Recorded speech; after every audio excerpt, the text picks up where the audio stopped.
Un momento después de la medianoche de un día de julio de 1986, Stephanie Brown acompañó a unos amigos en su coche que vivían en una zona de la ciudad que no conocía. ¿Cómo llego a mi casa desde aquí? Coge la I-5 en dirección norte. No vayas hacia el sur porque te vas a perder.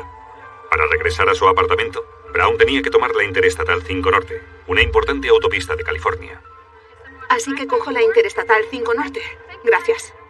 A pesar de las instrucciones, Stephanie Brown tomó la ruta equivocada. Adiós. Tuvieron que intervenir la ciencia y la psicología para descubrir lo que sucedió a continuación.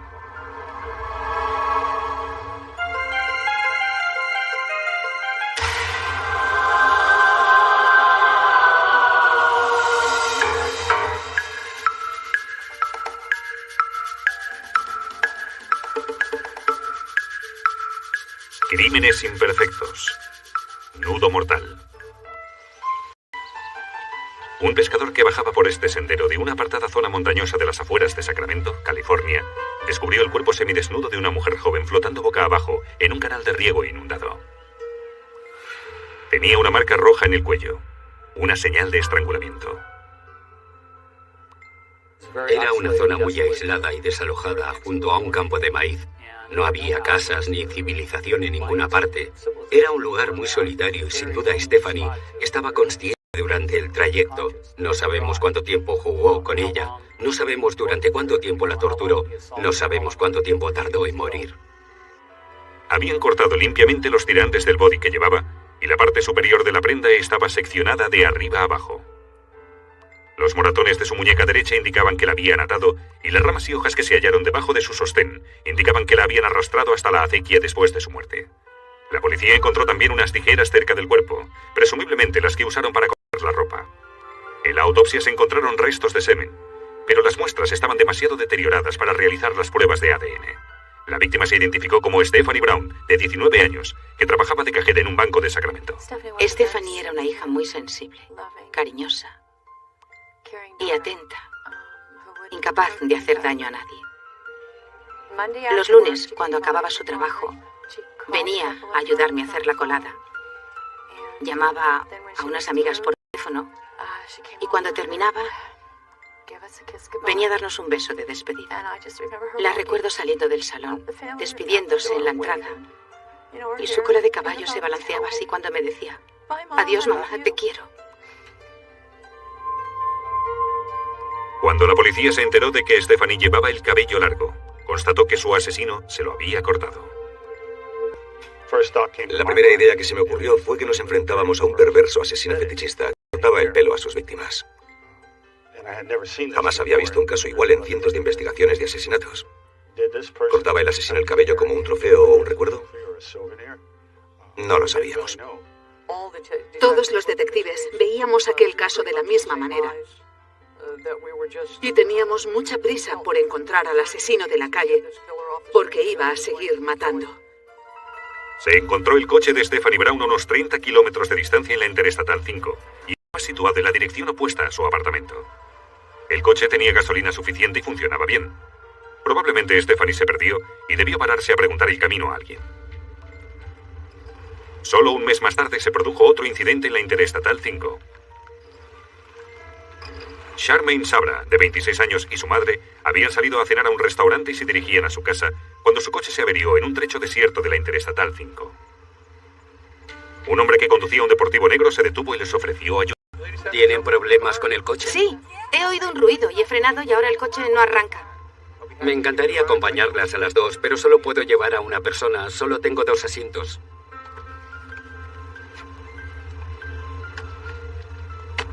Volveré lo antes posible.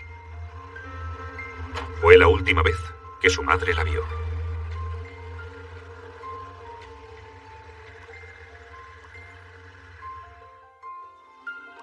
Más tarde, en una ladera de los montes de Sierra Nevada, cerca de Sacramento, un cazador descubrió los restos muy descompuestos de una mujer blanca. Los animales habían dispersado los restos, pero los investigadores recuperaron el cráneo, el torso y algunas piezas de ropa consistentes en una falda roja, una blusa oscura y unos zapatos de talón de piel de cocodrilo. La ropa era parecida a la que llevaba Charmaine Sabra, que había desaparecido sin dejar rastro después de subirse a un coche 3 meses antes en la Interestatal 5. Al examinar su dentadura con rayos X, se confirmó que los restos eran de Charmaine Sabra. La causa de su muerte fue el estrangulamiento. El asesino cortó la costura lateral de la blusa de Charmaine y se la ató alrededor del cuello junto con una cuerda amarilla de nylon. También cortó sus panties por 2 puntos y se los ató a las muñecas.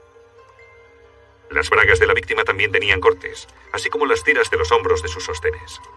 El criminalista Jim Streeter analizó la ropa de la escena del crimen.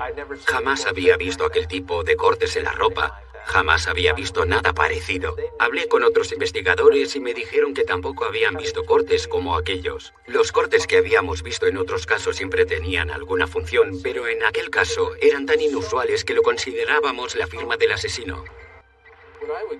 Mi deducción fue que el asesino efectuaba los primeros cortes para excitarse sexualmente y que después le permitían realizar y llevar a cabo la violación.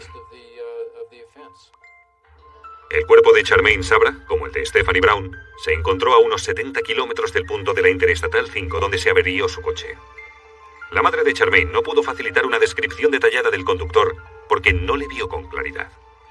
Todo cuanto acertó a decir fue que era un hombre blanco de unos 40 años, con una nariz grande y la tez pálida. Es difícil imaginar que pretendiera raptar a Charmaine para matarla, sabiendo que había dejado a su madre como testigo. Para mí no tiene ningún sentido. Bruce Henderson describe la sofisticación de este asesino en serie en su libro Siguiendo Pistas. Era muy bueno confundiendo a la policía. Este asesino no dejaba pistas fáciles, trasladaba a sus víctimas a largas distancias y limpiaba la escena del crimen. No había huellas digitales ni nada que pudiera relacionarle con el crimen o la víctima. 15 días después, la policía intervino por otro homicidio, a unos 70 kilómetros al sudeste de Sacramento. Se halló el cadáver descompuesto de una mujer blanca desnuda de cintura para arriba. El cuerpo se encontró a pocos kilómetros del lugar donde habían abandonado el cadáver de Stephanie Brown. El asesino la ató de pies y manos con su body y la estranguló con sus ataduras, ya que le ató las manos a la espalda con el body y después se lo pasó alrededor del cuello. El asesino también cortó su camisola y sus calcetines del mismo modo no funcional que en las otras víctimas. Las fichas dentales identificaron los restos. Eran de Laura Hiddick, de 20 años de edad. ¿Qué tal el día? La última vez que la vieron, estaba en una zona frecuentada por prostitutas. ¿Por qué no vas con ese tío un rato? Sí. Laura estaba con su novio, James Driggers. Necesitaban dinero para comprar droga, y Driggers dijo a la policía que Laura estuvo de acuerdo en prostituirse. ¿Estás libre? Sí, tengo un sitio para ir. Sube.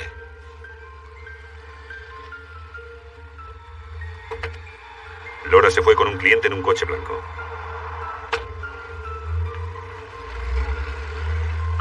Driggers dijo que no la volvió a ver. Pero Driggers fue sometido al detector de mentiras y fracasó. ¿El asesino era el novio o no lo era? Los primeros sospechosos que hay que eliminar son las personas cercanas a la víctima. La policía estaba convencida de que todos los asesinatos guardaban relación. Pero si Driggers tuvo que ver con la muerte de su novia, ¿qué conexión tenía con las demás víctimas? Un asesino en serie andaba suelto en el centro de California, en el centro de Sacramento. Emitimos avisos informando a los ciudadanos de que su vida corría peligro si aceptaban ayuda de extraños. Este asunto se convirtió en algo muy personal, porque todos teníamos familiares y seres queridos que a veces conducían solos por las carreteras. Agentes de policía se disfrazaron de prostitutas como cebo para atrapar al asesino, y también fingieron tener problemas con el coche en la Interestatal 5. Pero a pesar de sus esfuerzos, los asesinatos continuaron. El domingo 21 de junio de 1987, en los remotos bosques de Deer Creek, en el condado de Amador, una familia que paseaba en bicicleta encontró un rastro de sangre en el camino. Y al pie de una colina cercana, descubrió el cuerpo desnudo de una mujer blanca. La habían apuñalado en el cuello, el pecho y el hombro. Su camiseta, shorts y ropa interior presentaban los mismos cortes no funcionales de los otros casos. Identificaron a la víctima como Karen Finch, de 25 años. Estaba divorciada y era madre de una niña de 2 años. Su coche se encontró cerca de la Interestatal 5 en perfecto estado. Sus sandalias aún estaban en el coche. Si caminó descalza, no debía pretender ir muy lejos.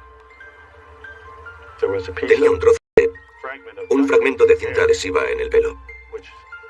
Este detalle nos hizo caer en la cuenta de que había sucedido lo mismo en el caso de Stephanie Brown. Por eso le cortaron el pelo. El asesino usaba cinta adhesiva para amordazar a sus víctimas y siempre la cortaba para retirarla antes de abandonar la escena del crimen. Debía saber que la cara pegajosa de la cinta era una rica fuente de huellas digitales. Pero aquella vez, algo salió mal. Probablemente Karen Finch asistió. Y entonces el asesino usó lo que llevaba en la mano, las tijeras, para apuñalarla.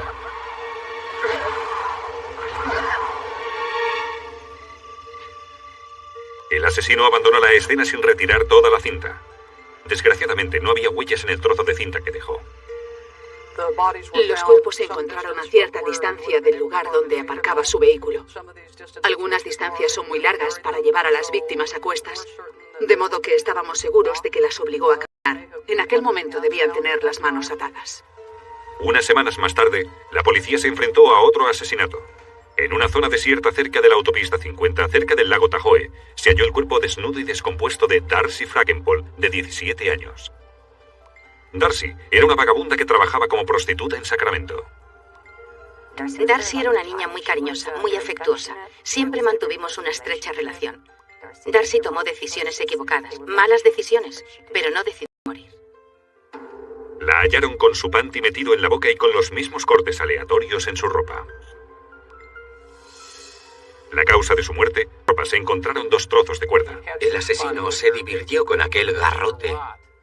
Quizás le daba vueltas mientras le decía: ven, quieta, ven, haz esto o lo otro, no te pasará nada, haz lo que te digo.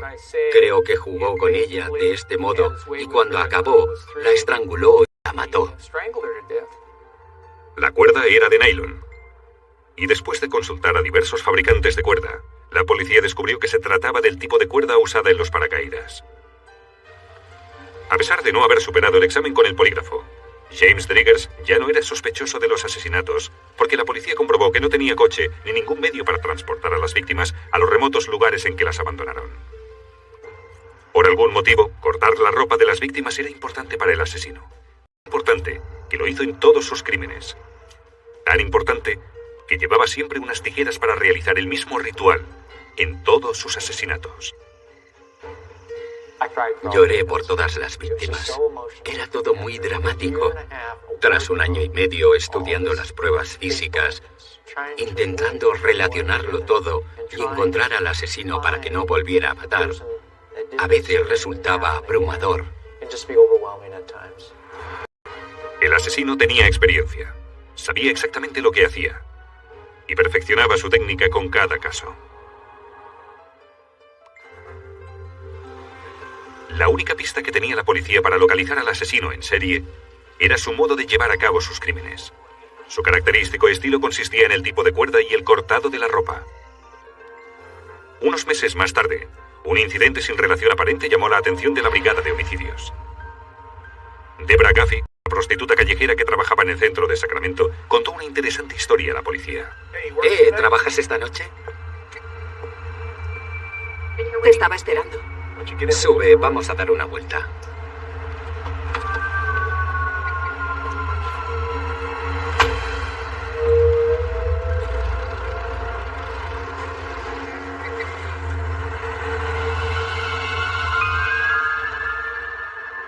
Al aparcar el coche, el cliente se puso violento. Golpeó la cabeza de Debra contra el salpicadero del coche e intentó esposarla. ¡Déjame! ¡Déjame! ¡No! ¡Dame eso! Debra Gaffey consiguió escapar.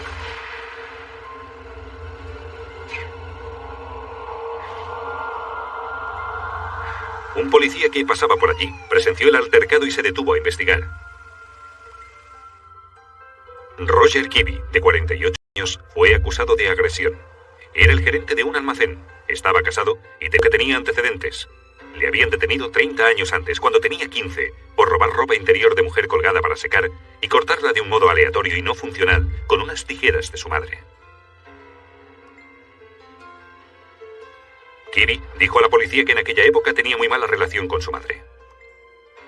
Roger Kibbe también practicaba paracaidismo, otra coincidencia, ya que se habían encontrado cuerdas de paracaídas en de los lugares donde se cometieron los asesinatos. El hermano de Kibby era detective de homicidios en Nevada. Otra coincidencia, ya que la policía sospechaba que el asesino conocía las técnicas de investigación de homicidios. Roger Kibby tenía 2 coches diferentes. Uno era parecido al que recogió a Charmaine Sabra. En el otro coche, la policía encontró una cuerda con un garrote atado a sus extremos, unas esposas y unas tijeras. Ya teníamos al asesino. Era Roger Kibby. Pero nos faltaban pruebas para montar el caso, para poderle acusar de asesinato. Los cadáveres ofrecían pocas pruebas. El semen que se encontró en las víctimas estaba degradado o la lluvia y la nieve lo habían eliminado. Faye Springer es criminalista y experta en cambios, es decir, en rastrear pruebas que relacionen a un sospechoso o una víctima con una determinada escena del crimen. Faye Springer recogió miles de pelos, fibras y otros materiales de la ropa de las víctimas. Encontró 2 fibras de alfombra en el vestido de Darcy Frankenpole. Eran azules, de forma triangular, eran de nylon y las había fabricado la compañía DuPont. Al comparar las fibras con las de la alfombrilla del coche de Roger Kibby, descubrió que tenían el mismo color y tamaño, que estaban fabricadas con el mismo polímero y teñidas con los mismos productos químicos. Y cuando Faye Springer examinó con más atención las fibras, descubrió algo más. Cuando examinaba las fibras al microscopio, advertí que había contaminantes en su superficie. Eran unas partículas en forma de balón que más tarde se identificaron como esporas de hongos. Se encontraron las mismas esporas en las fibras de la alfombra del suelo del coche de Kibby. El pelo humano hallado en el vestido de una de las víctimas era microscópicamente similar al pelo que se tomó de la ingle de Roger Kibby. Y Faye Springer encontró pelo de 2 perros y un gato en el mismo vestido. Roger Kibby tenía 2 perros y un gato. Cuando Faye Springer examinó el panty usado para atar las muñecas de Charmaine Sabra, advirtió algo que había pasado por alto anteriormente. La ventaja de ser criminalista y de trabajar en homicidios con agresiones sexuales es que sabemos que cuando se quitan unos panties salen del revés. Los hombres no lo saben, a menos que se hayan puesto unos panties. Al dar la vuelta a la prenda y al comparar esas fibras con las del asiento de uno de los coches de Roger Kibby, resultaron ser microscópicamente similares. Finalmente, Faye Springer analizó los trozos de cuerda hallados en el coche y en el cobertizo de Kibby. A primera vista parecían idénticas a la cuerda encontrada cerca del cuerpo de Darcy Frankenpole. Ambas estaban fabricadas con nylon blanco y constaban de 6 haces con un total de 36 fibras. Pero Faye Springer vio algo raro al mirar la cuerda al microscopio. Vi que había pintura roja en la cuerda y unas partículas negras. Más tarde, Kay Molesby me dijo que tenía las cuerdas de un caso de agresión en la que Kibby estaba involucrado. Me las trajo y las examiné. Y vi que tenían las mismas partículas que la otra cuerda. Este dato relacionaba estrechamente a Roger Kibby con Darcy Frankenpole. Pero el tamaño de las partículas de pintura era muy pequeño, unos 6 micrones, es decir, 6 millonésimas de metro. Entonces los científicos realizaron un análisis elemental de los componentes inorgánicos de la pintura con un microscopio electrónico. Encontraron 10 elementos diferentes en la composición de la pintura, muy comunes en la fórmula química de la pintura acrílica roja. Pero también encontraron 2 elementos más en la pintura que no lo eran: sodio y cloro. Estos contaminantes se encontraban en el aire cuando alguien pintó con spray cerca de la cuerda. Los 3 trozos de cuerda tenían la misma pintura roja y los mismos contaminantes del aire.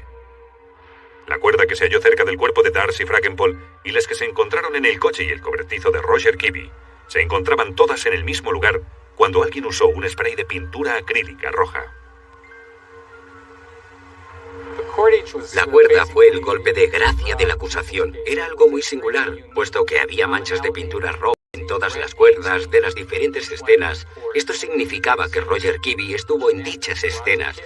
Y entonces dije: está atrapado, damas y caballeros, le vamos a enterrar, es culpable.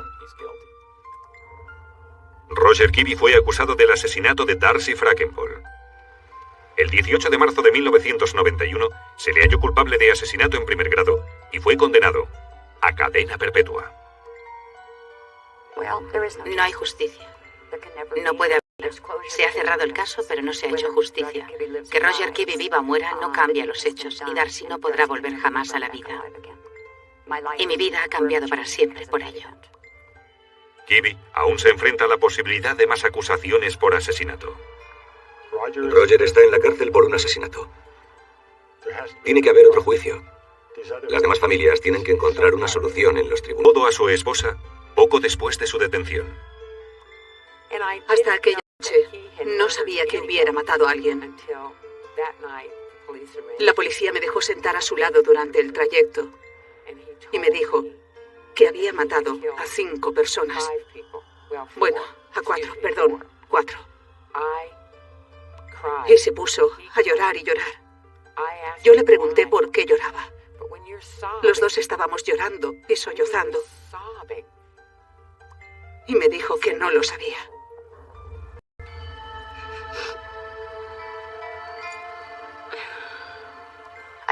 Salí del juicio destrozada y pensando que no era suficiente. Porque no es suficiente. Mi hija está muerta y muchas otras chicas también. Y ese hombre, lo único que sabe decir es: ¿a qué viene tanto jaleo? Yo solo maté a unas chicas. Ojalá hubiera podido hacer algo. Ojalá hubiera podido pararlo todo antes de que las matara. Lo siento. Lo siento muchísimo. Lo siento por sus sufrimientos, por sus padres, también lo siento por ellos, porque él mató a sus hijas.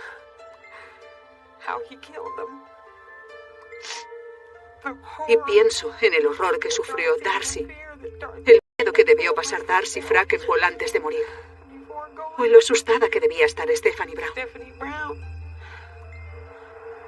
Lo siento muchísimo.